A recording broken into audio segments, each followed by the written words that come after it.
Some people replay conversations in their head for years. A sentence. A weird pause. A look on someone's face.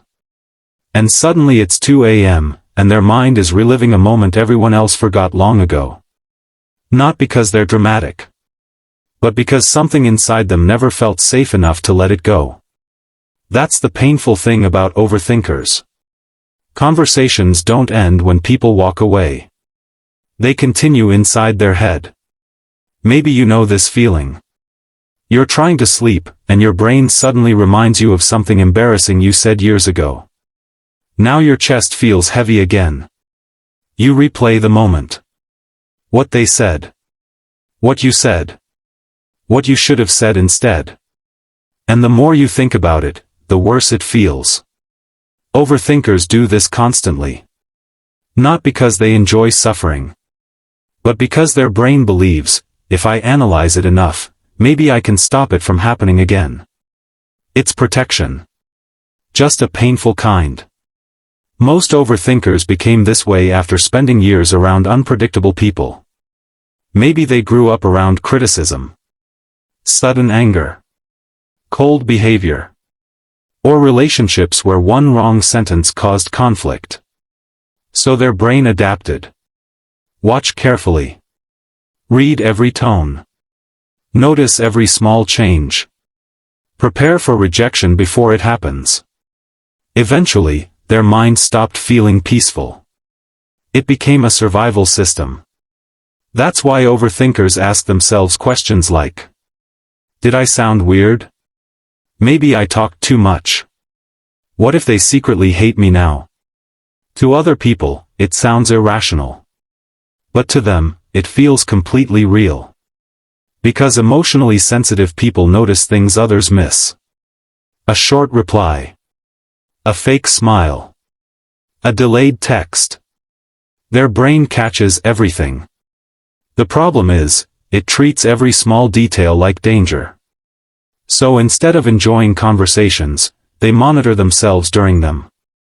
Every word. Every reaction. Every expression. And by the end, they're exhausted.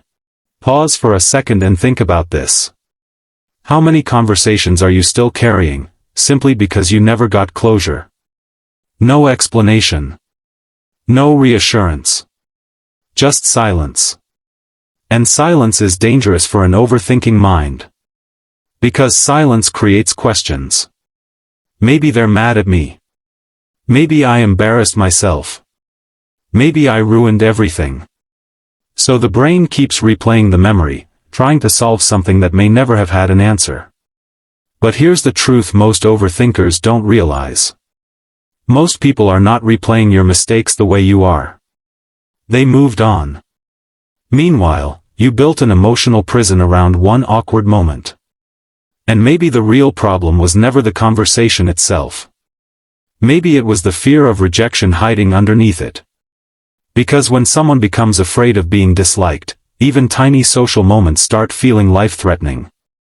But the version of you that never says the wrong thing, doesn't exist. No human avoids awkwardness forever. No human communicates perfectly every time.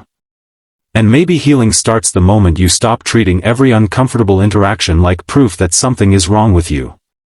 Sometimes people are distant because they're tired. Sometimes conversations feel awkward because both people are anxious. And sometimes, your mind turns small moments into emotional disasters that never actually were disasters. So the next time your brain replays an old conversation at night, instead of asking, why did I say that? Ask yourself this instead. Why am I still punishing myself for being human? Because maybe the goal was never to stop overthinking completely. Maybe the goal is learning that one imperfect moment does not make you unworthy of love, connection, or peace.